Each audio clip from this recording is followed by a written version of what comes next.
So good morning and a very warm welcome to this Sunday morning session on the second day of the Nabanna Earth Weekend.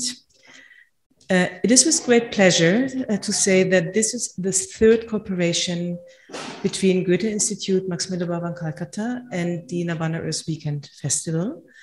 And the festival marks a very important date in the cultural and intellectual calendar of West Bengal. It is a platform which not only brings together, as you can see outside, artisans from the region, but also intellectual writers and thinkers from all India and abroad. And I'm very pleased and honored that we could bring one distinguished guest from Germany, Professor Nikita Dhawan. And she is also advising, counseling Goethe-Institut head office in the Department of Discourse. Born in India, but living in Germany, she is the right person to actually bridge the history of thoughts and ideas from India and Germany and Europe. And I very much look forward to her talk on the role of violence and nonviolence in the struggle for independence, and also to the discussion with Professor Swati Ganguly afterwards. And at this point, I would like to thank the organizers, namely Anjan Katyal, for this festival, for putting together such a important and interesting program. And we all understand that these platforms of intellectual exchange are very important. We just heard it by the lecture of Romila Tapar, how important it is to actually reflect on ourselves, on our histories, on our society. This is crucial, this is key. So I'm very glad to listen to you. Very much looking forward to. Thank you for joining us. Thank you all of you for coming here. And thanks again to the organizers. Have a very inspiring session. Thank you so much. So before we begin, let me introduce the two speakers to you. Nikita Dhawan holds the chair in political theory and history of ideas at the Technical University Dresden. Her research and teaching focuses on global justice, human rights, democracy, and decolonization. She received the Käthe Leichter Award in 2017 for outstanding achievements in the pursuit of women in gender studies and in support of the women's movement and the achievement of gender equality. Selected publications include Impossible Speech on the Politics of Silence and Violence, Decolonizing Enlightenment, Transnational Justice, Human Rights and Democracy in a Postcolonial World, and Rescuing the Enlightenment from the Europeans, Critical Theories of Decolonization, which is now forthcoming. We are very happy that Professor Swati Ganguly has agreed to be part of this session today. She's a professor of English in the Department of English, Vishwa Bharati University. Her areas of interest include the culture of the Renaissance, feminist theory and fiction, translation studies, theater, and Rabindranath Tagore. And recipient of the Charles Wallace Fellowship for Translation Studies in 1996, she was translator in residence at the University of East Anglia in the UK. She has translated and co-edited The Stream Within, short stories by contemporary Bengali women, and is the co-editor of Rabindranath Tagore and the Nation, and a commemorative volume Towards Tagore. She was awarded the New India Foundation Fellowship in 2012, and her book, Tagore's University, An Idea and an Institution, 1921 to 1961, is forthcoming. I look forward to a very, very interesting session. Thank you. So good morning, everybody. I'd like to start by thanking the Max Mueller Bhavan and the Goethe-Institut, in particular Astrid Weger and Partha Chattopadhyay for making it possible for me to come. Thank you so much for your warm hospitality. I'd also like to take the opportunity to express my deep gratitude to the Nabanna organizers for making it possible for me to be here, in particular Anjum Katyal. And last but not least, I'd also like to thank Swati Ganguly for being the respondent for today's session. I think it's very fitting to speak of violence and non-violence at this particular moment in time, when we seem to be at the cusp of an extremely risky moment, not only for mankind, but for the planet. And I also think it's extremely appropriate to speak of violence and non-violence at this particular place, which is called the abode of peace. The impossibility of circumventing violence is a challenge for every thinker of social and political critical theory. While some, like Frantz Fanon, emphasize the cathartic and rehabilitating function of revolutionary violence, others, like Gandhi, mobilize the strategy of non-violence to shame the opponent into ethical behavior. Another important conundrum is the issue of means and ends, of political goals and the legitimate means to achieve them. Writing in defense of the Paris Commune of 1871, which was accused of using excessive force, Friedrich Engels asserted, and I quote him, "Have these gentlemen ever seen a revolution? A revolution is certainly the most authoritarian thing there is. It is the act whereby one part of the population imposes its will upon the other part by means of rifles, bayonets, and cannon." End of quote. In my talk today, I'll take two letters. Einstein's letter to Freud, asking him how to reduce violence in the world and tame the latent instincts of hate in man, and Gandhi's prescient letter to Hitler, warning him that he'll bring dishonor to his people if he goes down the path of violence, as the point of departure to reflect on the challenging relation between freedom, power, and violence. I'll also focus on Fanon's reading of Hegel's master-slave dialectic and on Ambedkar's critique of Gandhi. The effort is to outline the impossible relation between means and ends. So part one is titled Violence and Planetary Destruction. Albert Einstein famously wrote to Freud, asking him how to reduce violence in the world, and inquires whether the destructive nationalist drives could be contained if states were to cede sovereignty to global institutions, preventing war and guaranteeing peace by mediating conflict between nations. In place of supranational political arrangements that would draw on juridical power to deliver justice and counteract against violence, Freud recommends a community of interests that would foster non-nationalist sentiments of solidarity, thereby resisting the seductions of war. With the notion of the Todestrieb, the death drive, Freud outlines the link between eros, which builds social bonds, and thanatos, which is an anti-social impetus to destroy common bonds. The Freudian imperative to murder your own murderous impulse is to train the superego to renounce its violent drives. In her reading of Freud, Judith Butler argues the future possibility of peaceful coexistence can be nurtured by recognizing the interdependency and equal vulnerability and precarity of all. Although this sounds extremely compelling, it begs the question of the role of ideal theory in a non-ideal world. In the face of the brutality and dehumanization inherent to the mechanics of colonialism and slavery, is a non-violent transition from subjugation to freedom possible? Despite the formal processes of independence, can non-violent struggle end up ultimately instating violent regimes? One could put forth the example of the Indian freedom struggle as an instance of non-violent revolution, but as will be discussed later, the conflict between two of the most important anti-colonial thinkers, namely Gandhi and Ambedkar, illustrates the complexities of defining non-violence and of practicing it in the context of decolonization.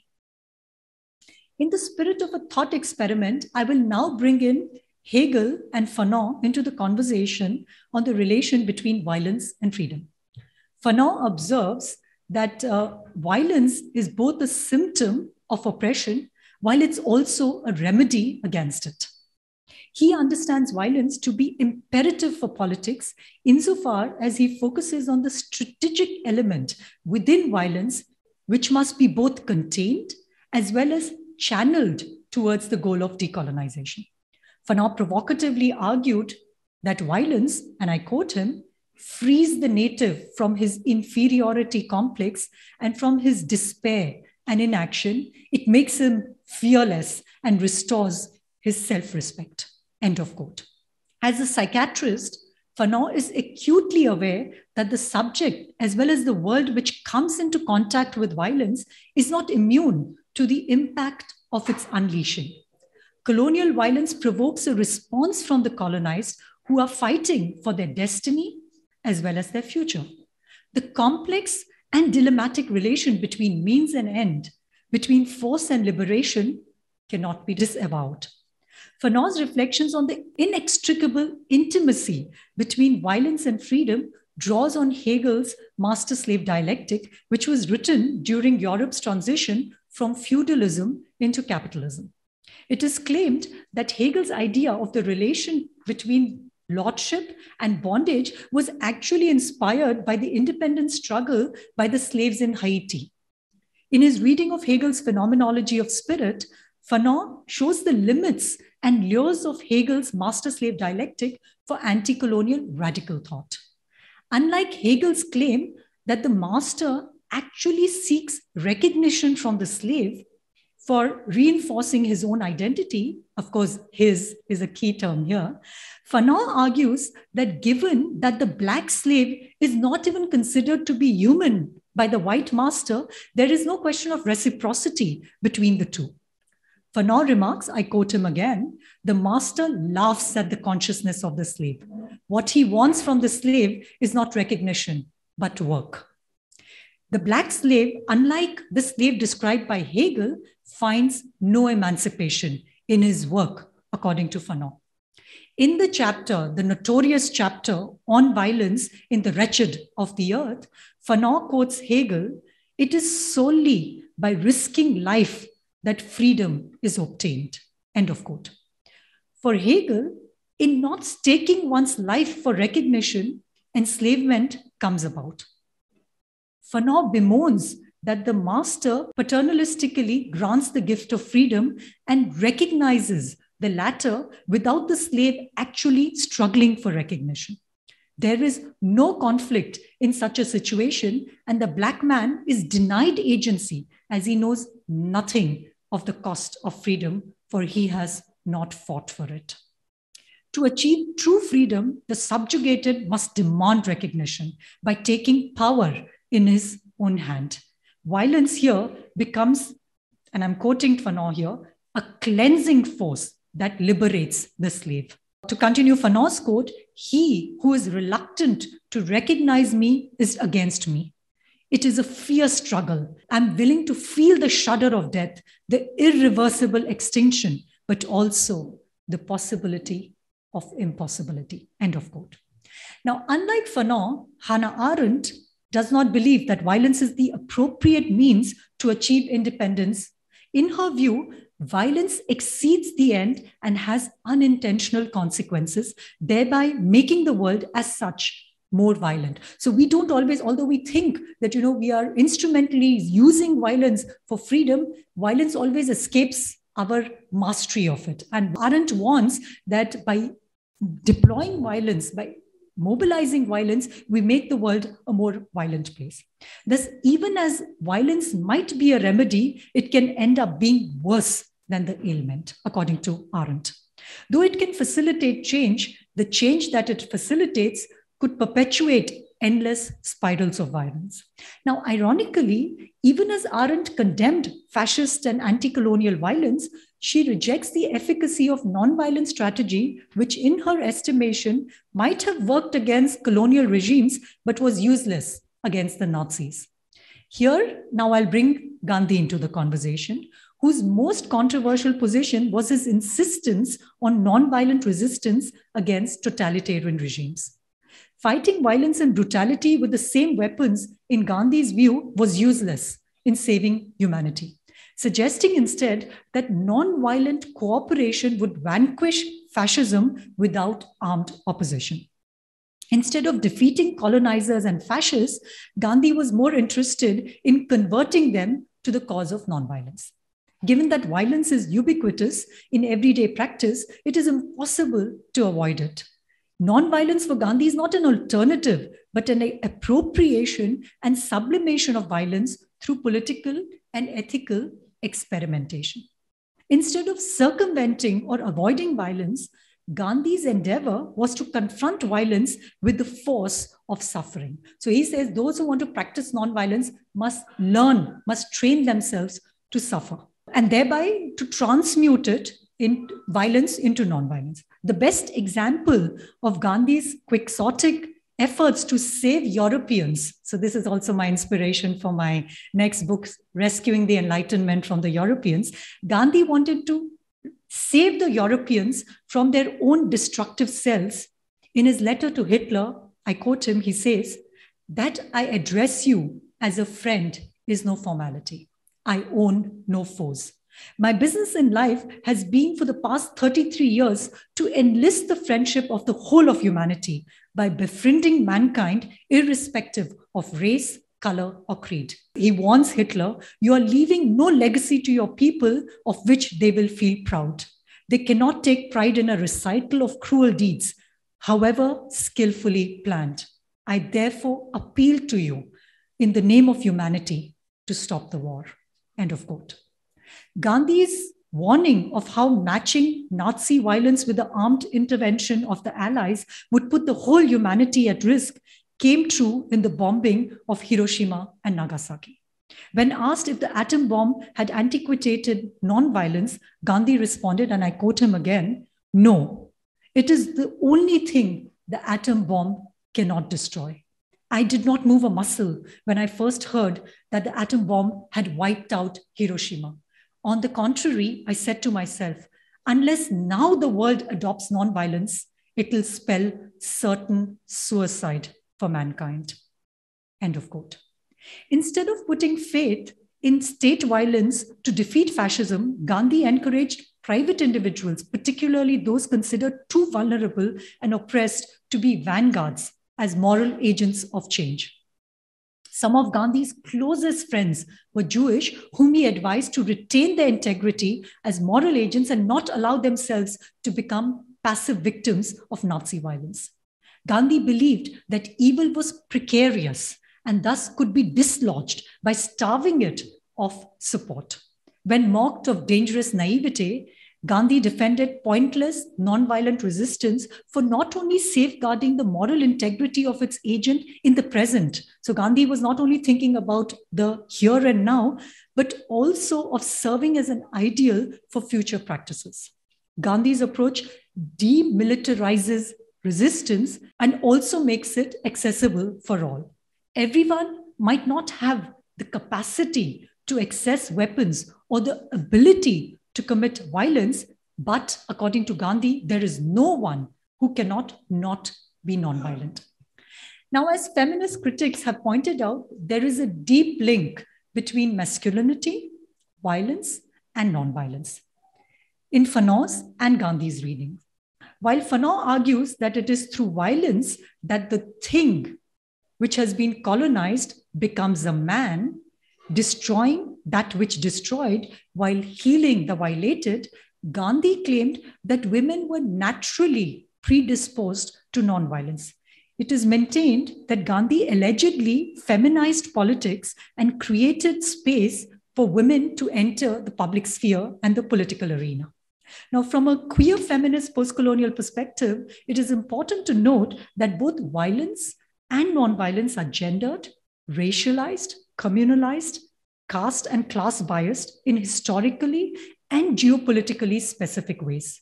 And we must be vigilant regarding both lofty condemnations of violence as well as farcical proclamations of nonviolence as ethically preferable.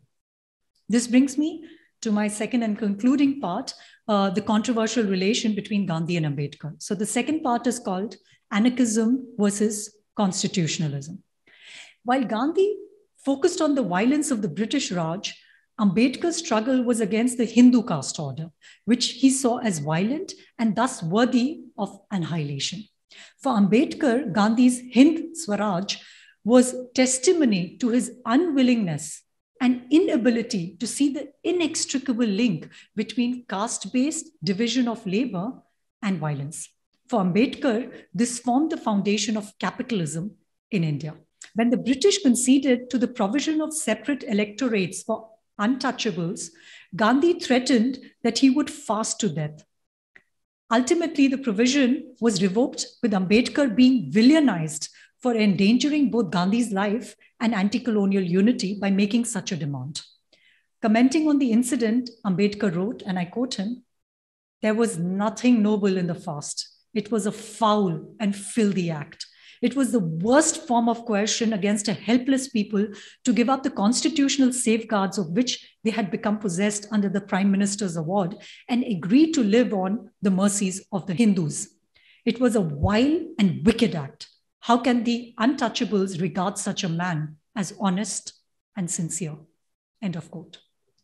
While Gandhi, the self-professed anarchist, dreamed of sovereignty without a state, Ambedkar, the anti-caste radical and constitutionalist, profoundly cognizant of the exclusionary nature of modern citizenship, could apparently only dream the language of the state. Ambedkar's statement, "Gandhiji, I have no homeland," problematizes the anarchist enchantment with statelessness. As the first law minister of independent India, Ambedkar was acutely aware of both the enabling as well as the coercive aspects of constitutional power.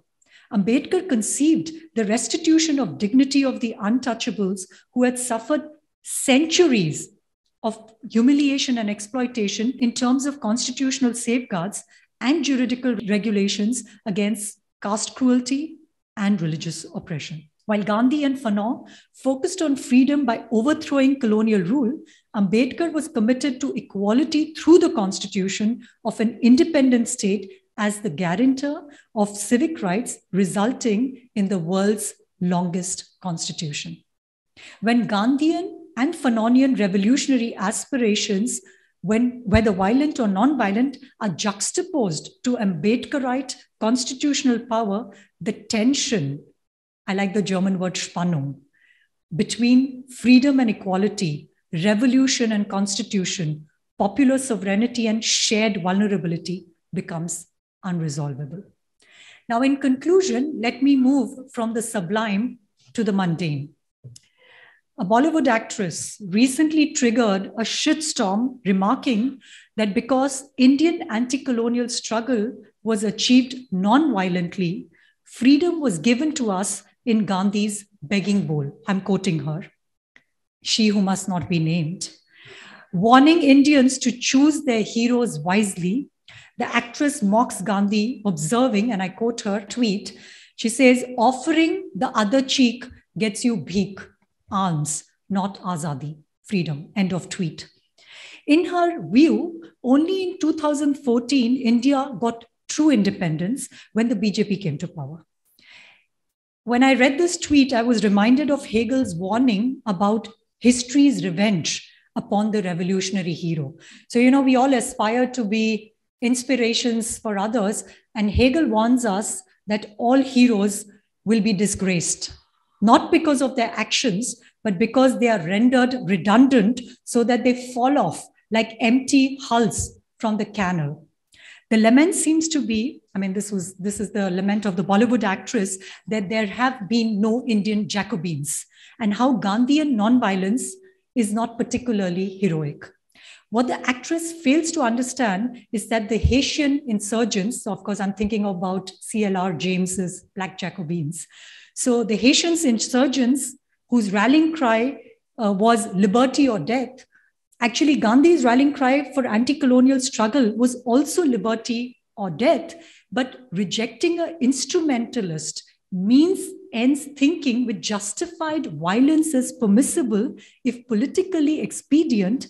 Gandhi foregrounds means by claiming that the end will take care of itself. So if your means, if you're clear about your means, the ends will take care of itself. As Martin Luther King Jr. reads Gandhi's reading of Gandhi elucidates, and I quote Martin Luther King Jr., "Rivers of blood may have to flow before we gain our freedom, but it must always be our blood." End of quote. Now, although Gandhi rejected armed insurrection, Hind Swaraj was still considered seditious by the British and thus censored.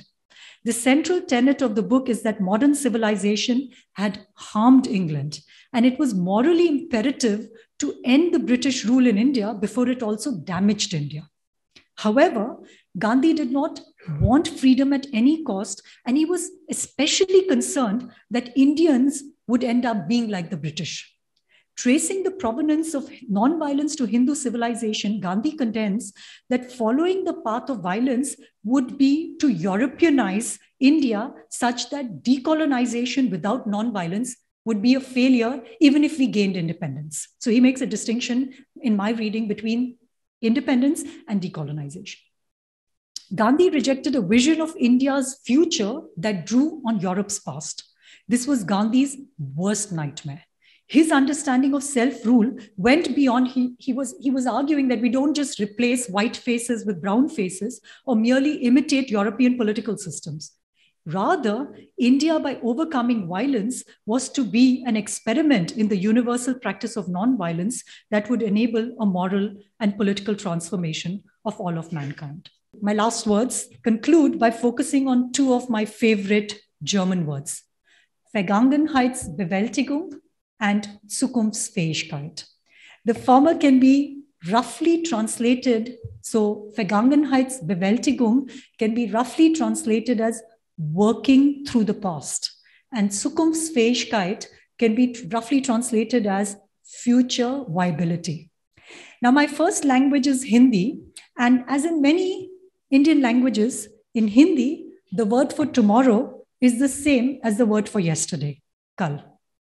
Salman Rushdie jokes, and I quote him, "No people whose word for yesterday is the same as their word for tomorrow can be said to have a firm grip on the time." End of quote. Now, contrary to Salman Rushdie, I would argue that in order to be zukunftsfähig, in order to be viable, to have future viability, one has to be able to undertake Vergangenheitsbewältigung. One has to be able to come to grips with the past, which involves taking stock of how we got to this state of affairs. It is my firm belief that our histories of the past should aid in strategic interrogations of the present as a way of helping us to envision the possibilities of non-dominant futures. I thank you for your attention, and I look forward to your response and to the discussion. Thank you. I think it is an absolutely fascinating discussion, both in terms of the issue, the topic, as well as the manner in which Nikita explores the various dimensions of violence and non-violence, moving between philosophy, again, psychoanalysis, Freud and Fanon, I would say, Butler, philosophical as well as political once again, and Gandhi, who has been claimed as a philosopher in many sense, but in India, we would think of him primarily as a leader of people. He's called the father of the nation. So, and also Ambedkar, usually understood as the author of the Constitution, though the Constitution was authored by many, many people. He was a very important role as the chairperson of the drafting committee. Yes, the architect is an interesting term, but there were also in this context, Nikita, of course, as you know, the Constitution had the Constituent Assembly, which debated this, and Ambedkar was probably one of the most patient and active listeners to what the Constituent Assembly had to say. And there were women in the Constituent Assembly with whom Ambedkar had a very interesting relationship. So I think this extremely sort of, complex and sometimes contradictory figures like Gandhi, as I am privy to Nikita's writing. So the contradictions in Gandhi, and also which she did not mention, and contradictions also in Ambedkar, lesser degree, but definitely with all, I think, people who have engaged with sort of complex political, philosophical, social issues, I think, and evolved, there would be a shift from an early thinking to a later thinking, depending also of who they were engaging with. I think what we could take home, as they say, from this discussion is the various understandings of violence. That violence is not singular or monolithic, or it can be understood across history in the same way. So there is the violence of the war with which you begin, the violence leading within the war, the Second World War, to Nazi violence, which is of course linked to race, as you said, racialized.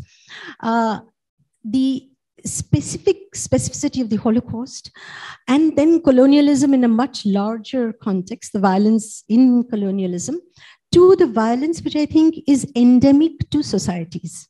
So the endemic violence, which is of caste and also gender, right, is something that Ambedkar, and I would say feminists, have definitely addressed, which Gandhi was in many ways not addressing. So my question really to you would be, I'm fascinated by this position that you sort of declared as a queer feminist postcolonial. So as a queer feminist postcolonial, I understand you're problematizing it, but where do you think an alternative possibility could be sort of, suggested? One never, can have a resolution about it, perhaps, but could be suggested from the queer feminist postcolonial position.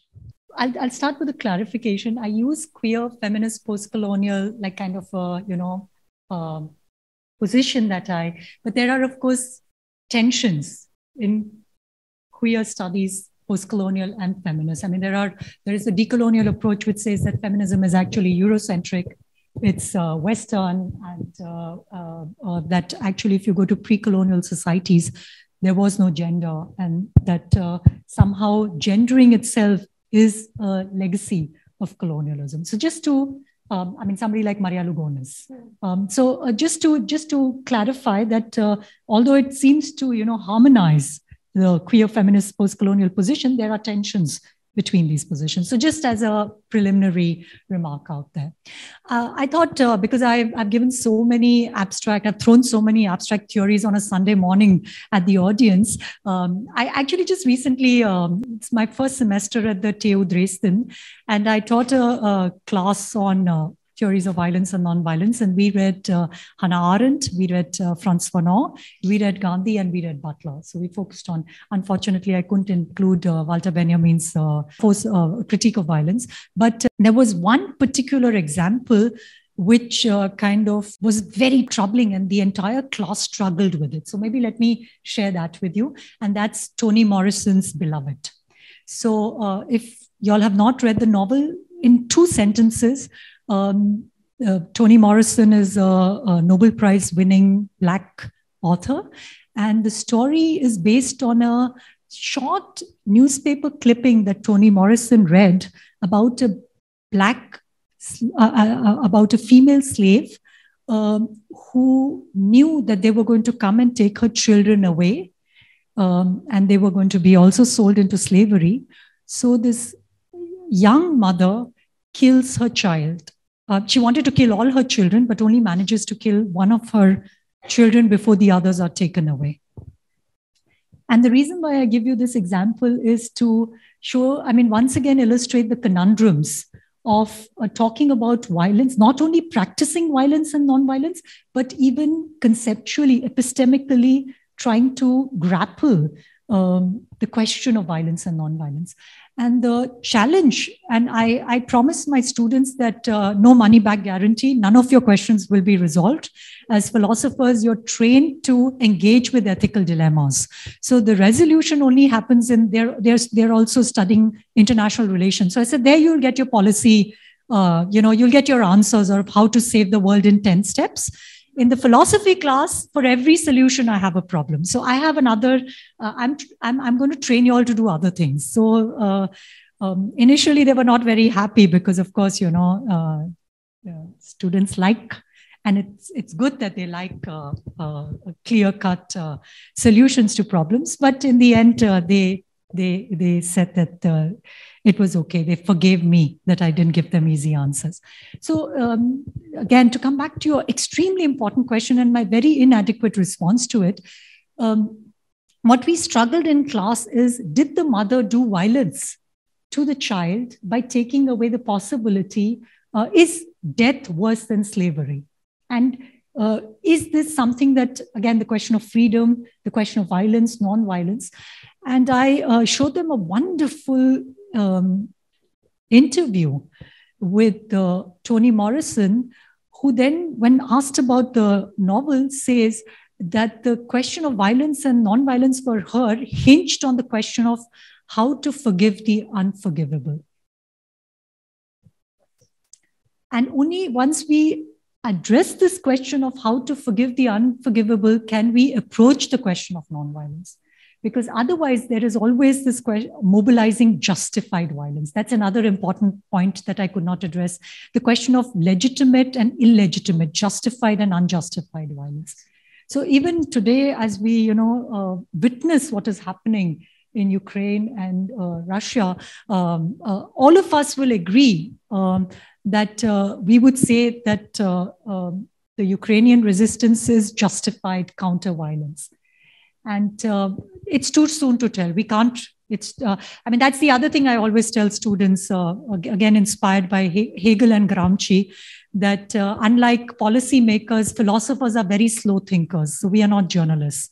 So Hegel uses this metaphor of the owl of Minerva. So philosophers, are always belatedly come. They cannot be prescriptive. They can only, belatedly come to conclusions. And Gramsci has this concept that the class that takes the longest to develop is the intellectual class, because thinking is such a slow process. So I would not respond immediately to the Ukraine crisis, but the question that, my pointed now to, kind of summarize is, we need to address the question of what can be forgiven, to forgive the unforgivable, and the issue of legitimate and illegitimate violence. And these are the kinds of questions that, for me, queer post-colonial feminists have raised in a very, very compelling manner. So for me, it's less to do with the answers they give and more to do with the kind of questions they have raised that have shifted, that have decentered approaches. Although I mostly relied on male thinkers here, Hegel, Fanon, Gandhi, Ambedkar, a little bit of Arendt and Butler thrown in. But I feel that the post-colonial queer feminist intervention in decentering the framing of the question of violence and non-violence has been very helpful for my own thought and practice. Thank you very much, Nikita. Yes, so one of the very important things which, if it comes up in the question, which is a very important issue, is that of state violence, right? And how the state can claim legitimacy for violence and can mark all other violences, whether it's caste, gender, question of national integrity as illegitimate. So yes, but you're free to ask any question. This is one of the things which is the question of the moment also for all of us. It has been a question of the moment since independence. So if I may very quickly, because you raised such an important point, and the problem with my profession is when you get paid to talk, you can't stop talking. And I actually wrote my PhD on silence. I wrote 450 pages on silence, talk about performative contradictions. So absolutely right. The state monopoly on violence is, of course, an extremely important aspect when we're talking about violence. And yet, we're going to hear Gayatri in a moment. One of the most inspiring things that I've learned from Gayatri is this notion, which he, of course, takes from Derrida, the notion of pharmacon. The idea that something can be both poison and counter-poison medicine. And again, what Romila Thapar just told us, the role of the state. So Friedrich Nietzsche has an extremely masterful metaphor when he talks about the state as a monstre froid, the coldest of all cold monsters. And Michel Foucault, the French philosopher, does an amazing reading of Nietzsche and shows that the origins of what he calls state phobia goes back to German experience with National Socialism and the Holocaust. And he shows how Germany's experience with the totalitarian regime, one of the aftermaths, legacies of grappling with the Holocaust and National Socialism was a deep, deep mistrust and distrust of the state. And so I had a lot of wonderful anarchist students, particularly in Frankfurt. I spent 6 years in Frankfurt. And I would tell them, I'm so impressed the way you critique the German state. But you have German citizenship. The German state protects your right to critique the state. And here I would always draw on Hannah Arendt, who would say there's nothing sacred about being stateless. So I would say that we have to, of course, talk about state violence and critique state violence and what Bembe calls necropolitical, genocidal state violence. And yet we have to be very, very vigilant about state phobia. That's, these the question answers actually allow you, anybody who is sort of thinking deeply, and as a teacher who somebody in the academy, who responds immediately to a question with so much astuteness and perception. I think that's very important. So yes. Is that a raised hand? Yes. Thank you. That was fascinating. So I understand it was a light notice when you said you wouldn't talk about Walter Benjamin. You were thinking about the fact that violence is endemic to lawmaking. But I was struck by the two German phrases that you used. I understand that one is Vergangenheit, Bewältigung, and the other is Zukunftsfähigkeit. That kind of set me thinking about another Benjamin text where he talks about the Angelus Novus by Paul Klee, the philosophy of history essay, and the fact that necessarily you have to be Janus-like, looking both backwards and forwards. So how would you locate that here? If there is a kind of generic similarity, Nikita can respond to both.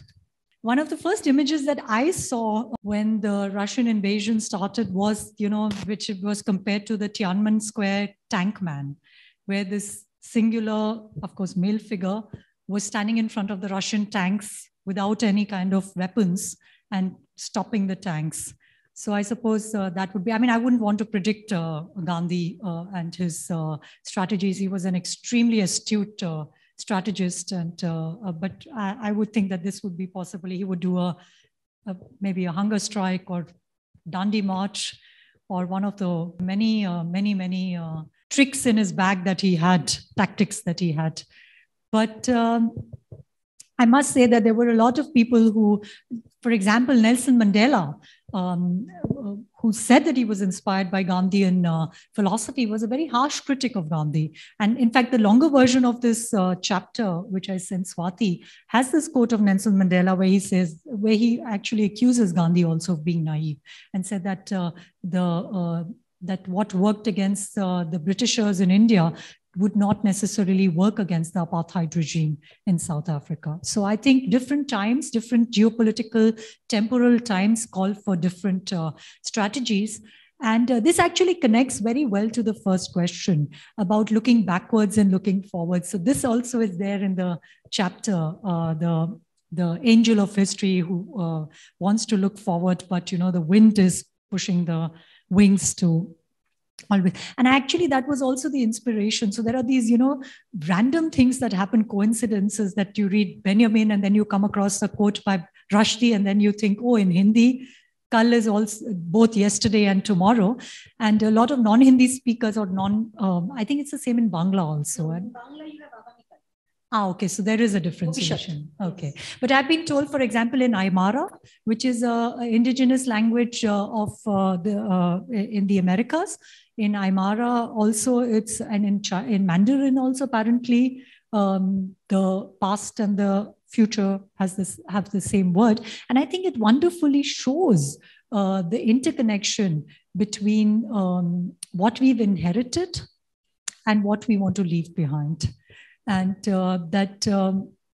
we find we need to take stock, and we need to somehow critically, I think a lot of emancipatory political practices have to also, I mean, it's not original what I'm saying, it's of course also partly inspired by Foucault, have to constantly do a genealogical analysis of history of the present. If you want to be able to think in terms of futurity, you have to constantly do a history of the present. And maybe I'll end again, because she's such an inspiring person for me. I'll again end with a wonderful metaphor that Gayatri Di always uses. So she talks about political practice, and this again connects Gandhi and your question and the question of Walter Benjamin. So she always says that when we are doing when we're doing intellectual and political labor, it's like brushing your teeth. All of us got up in the morning today and brushed our teeth, although none of us know if we'll survive the day. So brushing our teeth is like kind of an act of optimism. It's a critique of mortality, but it's a working without guarantee, because we don't know. Dental hygiene is really a very futile act, because we don't know whether we'll survive the day, and yet we do it. It's painstaking, it's repetitive, and it's working without guarantees. So in that spirit, let's brush our teeth every day, 3 times a day, in the hope that we'll turn 80 and enjoy our baguettes and enjoy our golgappas. And prevent the worst and hope for the best. Thank you so much. Thank you very much, Nikita. And I just want to say that since we're in Shantiniketan, but anywhere in the world, Rabindranath was also a very, very important critical person engaged critically with colonialism, with nationalism, with Gandhi, right? So we have to also remember 1919, when he's writing that letter to Chelmsford, talking about the illegitimacy of the colonial government because of its violence and the badge of shame. Right. So I think the engagement between Rabindranath and Gandhi is also something, they were never opponents, but they were critical of each other, is also a very important sort of, position from which to understand Gandhi and also, I think, Rabindranath, and especially here, which was created, this university was created as an answer to violence. So it was meant, Shantiniketan, it was the abode of peace, which existed, but also important to bring the people of the world together, Vishwa Bharati, right? So this to sort of end, because it's also the centenary of this institution, to remember Gandhi's nurturing of this institution, and also Rabindranath and Gandhi's sort of nurturing of each other, also deeply troubling relationship with Ambedkar. Thank you very much. I think this has been the most stimulating session for me in a very long while. And sort of, recovering from the stupor of COVID, to engage with Nikita and with all of you in a real physical space has been great. Thank you very much.